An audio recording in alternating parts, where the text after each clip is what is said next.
So tell me a little bit about why you're here and what you hope to accomplish.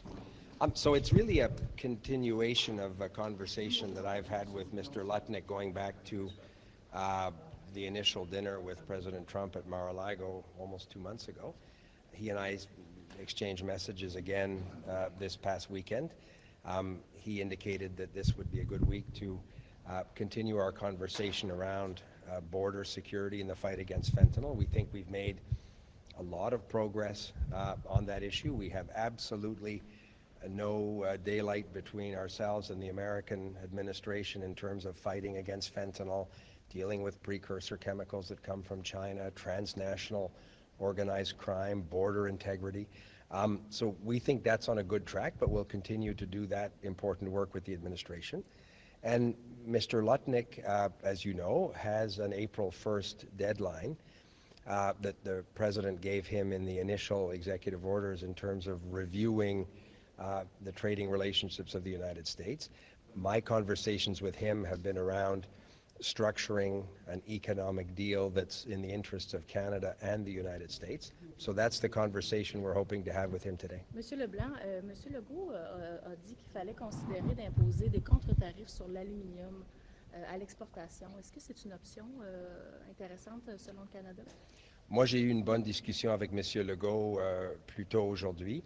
Je comprends et je partage totalement son opinion sur l'importance des exportations de l'aluminium du Québec, principalement du Québec vers les États-Unis. Les Américains sont dépendants sur l'aluminium du Canada.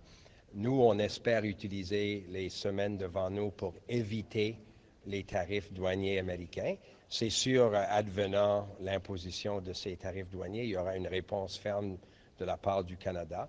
Mais pour le moment, moi, je préfère utiliser le temps que nous avons avec M. Lutnick, avec le directeur des politiques économiques de la Maison-Blanche, qu'on va rencontrer aussi. Je veux profiter de cette occasion pour essayer d'éviter l'imposition de ces tarifs-là. Est-ce qu'il faut rouvrir l'ALENA plus tôt que prévu? Ben, encore là, on a discuté avec les premiers ministres tantôt. M. Legault était présent, mais les autres premiers ministres, l'idée d'avancer la révision de l'entente de l'ALENA qui est prévue pour 2026. Comme l'ambassadeur a expliqué au premier ministre, le fait que M. Trump a donné le mandat à M. Lutnick avec une date butoir du 1er avril de réviser ces échanges commerciaux donne probablement la première piste vers possiblement cette discussion. Mais nous croyons que ce n'est pas réaliste avant le 1er avril, la date que M. Trump lui-même a donnée comme un devoir à M. Lutnick d'entreprendre une révision de l'ALENA. Advenant la décision des Américains de le faire, évidemment, nous serons très prêts. Nous croyons que c'est un moment important aussi d'avancer les intérêts économiques du Canada. Mais dans les prochaines semaines, la priorité, c'est d'éviter les tarifs douaniers et de voir comment on peut structurer une entente économique. Minister, is diplomacy working, though, in the sense that, I mean, you have the president makes unilateral decisions, and that changes the goalposts, as Premier Ford was saying yesterday. Are you concerned about that? I mean, is this just quixotic quest being done here? And Mr. Premier, could you step to your right? Geez, I've got a new job. I saw the Premier of New Brunswick. She was upstairs earlier. I don't look like her at all. So I'm not pessimistic. I am optimistic by nature. I'm encouraged by the conversations we've had with Mr. Lutnick. We're also seeing the economic policy advisor at the White House with Mr. Lutnick today. We see this as very positive. President Trump will make the public statements he makes. He'll organize his government the way he wants. Our job is to defend Canada's economic interest and to deal with the elected government that's in place in Washington and be as constructive as we can, because we're convinced that there's so much more we can do economically and in terms of security, national security, border security together, than if we're spending time figuring out who imposes what tariff on whom.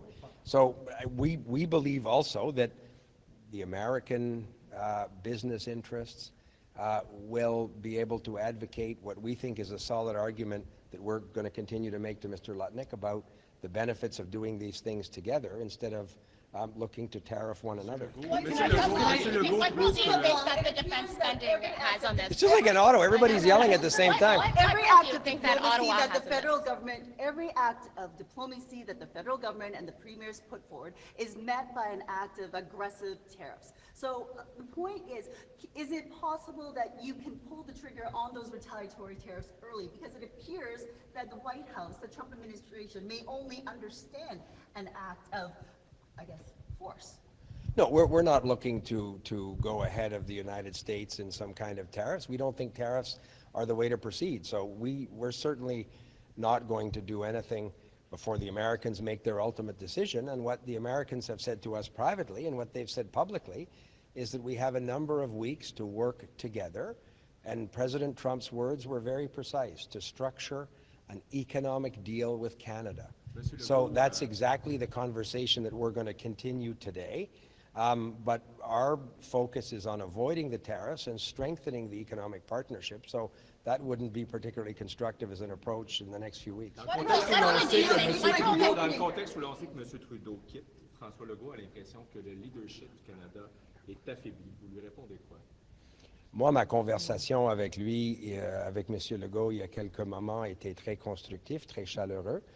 Nous avons bien travaillé avec les premiers ministres de toutes les provinces et les territoires. Le Québec, pour nous, est un partenaire essentiel, un chef de file dans ces conversations économiques. Parlons de l'aluminium, c'est un exemple parfait. Mais, écoutez, nous sommes le gouvernement élu. Alors, on ne passe pas notre temps. Est-ce qu'on pense que M. Legault est affaibli parce qu'il y aura une élection au Québec dans l'année prochaine? Est-ce que Andrew Fury est affaibli parce qu'il est ici, puis lui, on aura une élection au mois d'octobre? Je comprends l'argument. Pour nous, ce n'est pas très constructif. On a une tâche importante devant nous. Et si on se cache en dessous du pupitre parce qu'il y aura une élection en 2025, imaginez-vous les questions que vous allez nous poser. Mais comment ça se fait que vous ne sortez pas du bureau, vous vous cachez, vous êtes sur les pistes de skidoo, vous ne faites pas votre travail? Moi, j'ai un travail que j'adore. C'est un moment important pour le pays.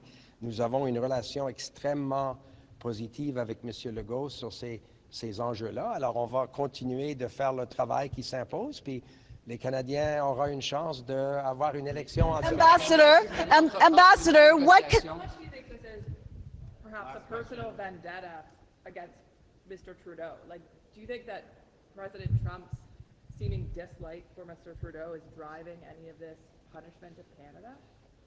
I'm not a psychologist or a psychiatrist. I don't spend my time imagining what motivates people. I have a job to do as Canada's finance minister to try and strengthen the economy of Canada.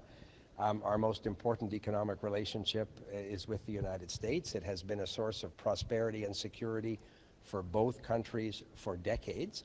The Americans chose a new administration that has views on tariffs and what it means for their economy. So our job is to make Canada's case that we're much stronger working together as economic partners than applying tariffs on one another. We have a number of weeks to make that argument, and that's the main focus of what we're doing, and we're not spending our time imagining the motivations of anybody. It's not particularly constructive. Ambassador, one question for you, Ambassador. Could you... Ambassador, do you think that this... Thank you very much, Minister. Do you think that these economic threats coming from the Trump administration is a way of securing more concessions from us in this new economic deal? And what can Canada offer exactly? What are they asking for, in your opinion?